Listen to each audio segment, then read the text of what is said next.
Se você gostar de ciência, do cérebro, entender nós mesmos, né? Como funciona tudo, a inteligência, a criatividade, o nosso cérebro, você assiste esse vídeo, tem muita coisa interessante. O aprendizado, a ansiedade que influi no aprendizado, o lado espiritual do cérebro, a memória, a dor. O cérebro é que controla a dor, então você pode sentir ou não dor. E o aspecto espiritual, né? Na hora da morte você vai sentir dor? Às vezes não.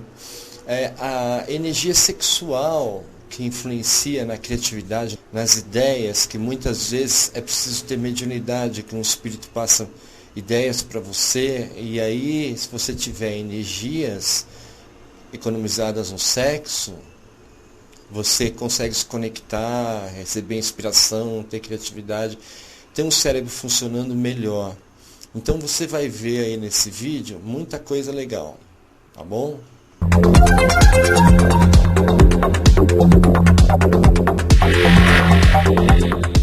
A aplicação da neurociência é capaz de resultados excepcionais. No Globo News Ciência e Tecnologia de hoje, você vai ver que a ciência que estuda o cérebro está aprimorando e muito o desempenho de atletas, bailarinos, músicos, professores e alunos. E você também pode se beneficiar.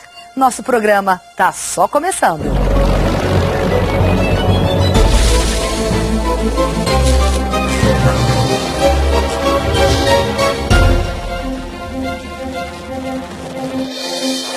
Gabriel, Joyce, Maria Fernanda, Diego, Débora, Josilene. Quando você entrou aqui nessa turma, você sabia ler e escrever? Não, ela que me ensinou. Você pode colorir a cor que você quiser. Ela é uma professora diferente? Não, ela é muito boa. Professor, tem roxo? Jean tem 11 anos e até o ano passado não sabia ler nem escrever. Já tinha passado por várias turmas, até entrar na sala da tia Ana. Criança, podemos começar? Em 3 meses, tudo mudou. Quantas cores tem? Quantas? Agora eu já sei ler. E sabe escrever também? José gosta de jogar. Menino muito curioso. Professora há 15 anos, ela observa atentamente cada aluno. Assim consegue perceber as dificuldades deles e sabe como motivar a criançada. Bolinha, bolhão, cabe aqui na minha mão. Ana ensina brincando. Ela trabalha há 5 anos nesta escola municipal de uma região pobre de Juiz de Fora, em Minas Gerais. As aulas da professora mudaram completamente há 3 anos, quando descobriu a neurociência, a ciência que estuda o cérebro. Desde então, 100% dos alunos que passaram pela sala da tia Ana saíram alfabetizados. Cada dia se ativa uma área do cérebro, com desenho, com arte, com gráficos, com tudo. E eles ficam mais felizes e aprendem mais, concentram mais. Não pensem que a criança está perdendo tempo porque ela está usando um videogame ou porque ela está brincando com um violão. Se na sequência você mudar para matemática, aquilo que era muito chato, abstrato, incompreensível, passa, quem sabe, a ser interessante, porque o cérebro dela está, digamos, preparado para focar a atenção, ela está feliz porque fez uma coisa interessante. Nós somos o nosso cérebro. Sem ele, nada no corpo funcionaria. Para falar, andar, comer, se mexer, para tudo o que fazemos, precisamos do cérebro. E olha que ele pesa muito pouco, não chega a 1,5 kg. Ocupa menos de 2% do corpo, mas consome 20% da nossa energia. Nosso cérebro custa caro. Custa caro em termos de energia, custa caro em termos de investimento. Entre 500 e 600 calorias, daquelas 2.000 mais ou menos que a gente consome por dia, vão só para manter o cérebro funcionando. Aquela história que a gente usa só 10% do cérebro, é verdade ou mentira? É mentira, completamente mentira. A gente usa o cérebro todo, quer dizer, 100% do cérebro, o tempo todo, inclusive enquanto você está dormindo. A única coisa que se compara ao cérebro, para você ter uma ideia, é o número de galáxias do universo. A ordem de dimensão é a mesma, são centenas de bilhões de neurônios. E assim como as galáxias, o cérebro é difícil de desvendar. É a parte do nosso corpo que mais segredos tem, a que menos se deixa revelar. Nós temos cerca de 86 bilhões de neurônios, que são células especializadas em comunicação. A atividade cerebral é a troca de estímulos entre esses neurônios, mas eles não se tocam diretamente. A comunicação se dá através da sinapse, que é a conexão entre neurônios. É quando os neurônios passam informações entre eles através de impulsos elétricos. O cérebro nasce com aproximadamente 250 bilhões de sinapses. Aos 8 meses, o bebê já tem 600 bilhões de sinapses. Esse excesso de conexões no começo da vida é apenas matéria-prima. É como se fosse um bloco de gelo bruto. Ali dentro há todas as possibilidades de escultura, mas por enquanto ainda não é nada. Para que esse bloco se transforme numa escultura de fato, todo o material que está sobrando tem que ser removido. E isso vai acontecendo aos poucos. Parte do bloco vai sendo eliminada e parte vai sendo esculpida. No cérebro, o que faz essa escultura é justamente o uso. Quanto mais a gente usa o nosso cérebro, mais ele vai se definindo. As conexões que a gente não usa vão sendo eliminadas. Veja agora mais informações, já voltaremos do ponto que o vídeo foi interrompido. A vontade é a faculdade soberana da alma, a força espiritual por excelência, e pode mesmo dizer-se que é a essência da sua personalidade.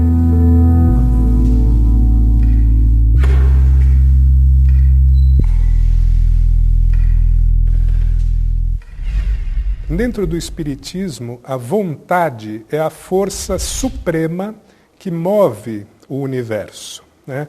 Desde a vontade de Deus, que cria todas as coisas, até a nossa vontade que mobiliza energias, mobiliza o fluido cósmico e nos faz progredir também.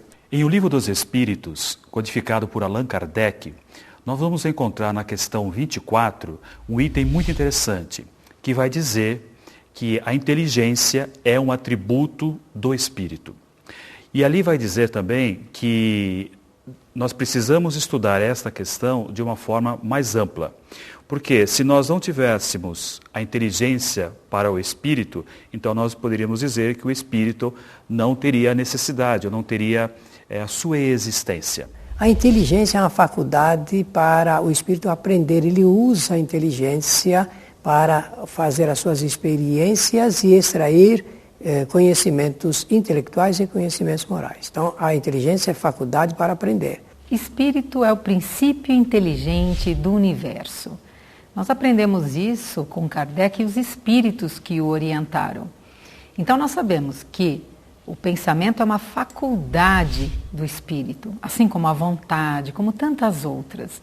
É através do pensamento que nós nos ligamos, tanto internamente, conosco próprios, como com qualquer ser, em qualquer dimensão, esteja esse ser encarnado ou desencarnado. No passado se confundia o cérebro material como algo que era o gerente, era a autoridade máxima a nos fazer exercitar as ações da nossa vida. O cérebro não pensa, é o espírito que pensa através do cérebro. O cérebro ele é instrumento do pensamento. A sede do pensamento é o espírito, através do seu corpo mental, é que ele irá expressar a sua força viva maior que é o pensamento. O espírito, ele se exterioriza através de um potencial que nós vamos aos poucos configurando neste homem que reencarnado apresenta as sensações físicas, o sensório no qual ele está revestido, apresenta uma possibilidade emocional, traduzido seja na raiva, no sentimento da ansiedade, seja do medo, tristeza, alegria, manifesta através da sua cognição, a sua manifestação, portanto, da inteligência, e grudado a tudo isso está o pensamento, que é inerente ao espírito, que o caracteriza, que o distingue da matéria. O pensamento, ele soluciona as questões fundamentais apresentadas durante as experiências do espírito. Então, ele é uma das 3 ferramentas de trabalho do espírito para a sua evolução. É o pensamento que, segundo os espíritos, traduz-se materialmente em nível espiritual, mas ainda é imperceptível aos equipamentos humanos. É esse pensamento que fala do ser espiritual e que traz dentro de si uma emocionalidade. Tanto sentimento quanto pensamento são atributos do espírito. O corpo simplesmente é a via de transmissão, né, de todas essas potencialidades espirituais. A palavra mente, ela é de origem latina e ela é usada também, muitas vezes, em substituição à psique, que é uma palavra grega. Mas psiquiatras, psicólogos, muitas vezes usam uma e outra como sinônimos. Mas também, num significado de alguns dicionários, podem as 2 palavras serem empregadas com o significado de alma ou espírito. O espírito é a inteligência, sendo a inteligência, ele é a mente. E, nesse caso, a mente prossegue sem o corpo físico. Ela não tem necessidade do cérebro para se manifestar, a não ser que o espírito esteja encarnado. Ela tem as condições necessárias para possibilitar à criatura o aprendizado. Aprender, verificar, escolher, repelir, aceitar, recolher, guardar, enriquecer-se, iluminar-se, progredir sempre. O poder da mente é um poder incomensurável e, evidentemente, ele atua em todos os sentidos da nossa vida e nos impulsiona ao progresso. O espírito, à medida que vai progredindo, ele vai melhorando seus pensamentos, ele vai saindo da submissão das restrições do corpo físico e do cérebro também, né? Então ele vai se enriquecendo cada vez mais de ideações, de imaginação, etc. Entre as leis divinas, a lei do progresso é uma das mais atraentes, porque ela mostra que, ao sermos criados, nós fomos dotados de várias potencialidades. E a mente humana, ela é uma ferramenta expressiva para que nós possamos progredir. A gente se alimenta de alimentos limpos, né? A gente faz a nossa comida, a gente lava os alimentos, a gente limpa. A nossa mente, ela também tem que ser higienizada diariamente através da nossa prece, através de boas leituras, através de bons filmes. Por quê? Porque a nossa mente, ela vai abrigando todos esses recursos e tudo que a gente vai vendo pelo mundo e o teor que nós vamos dar a ela é aquilo que vai direcionar a nossa vida, que vai dar à nossa vida as diretrizes. Então, não é bom nem ruim. Quem vai fazer isso somos nós, né? Claro que dentro do Espiritismo nós sabemos que quando nós estamos sintonizados com faixas vibratórias, com pensamentos não alinhados com o bem e com o amor, certamente nós teremos companhias espirituais nesse mesmo diapasão. O pensamento é a estrutura que transcende a dimensão corporal. O corpo é uma estrutura material como se fosse um computador. E o espírito é como se fosse aquele que agencia o computador, o programador. O pensamento, portanto, ele provém das entranhas do ser espiritual e que faz o seu movimento de expressão corpóreo guindado, seja a emoção, seja as manifestações sensoriais, seja a cognição e, na sua excelência mais sutil, através da intuição. Então, nós não somos doentes, ficamos doentes. Então é necessário que, através da nossa mente, possamos mudar os nossos pensamentos. Aprender muda o cérebro. Somos capazes de modificar a nossa estrutura cerebral até o último dia de nossas vidas. Vários estudos já comprovaram isso. Um deles foi realizado com taxistas aqui de Londres. Neurocientistas conseguiram comprovar que a massa cinzenta dos motoristas de táxi aumenta depois deles memorizarem as ruas da cidade. Eu vou perguntar para esse taxista aqui quantas ruas ele sabe de cor. Sir, excuse me, how many streets do you know by heart? Ele diz que conhece 25 mil ruas.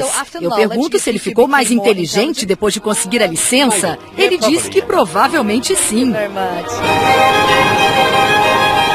Para poder dirigir um desses símbolos de Londres,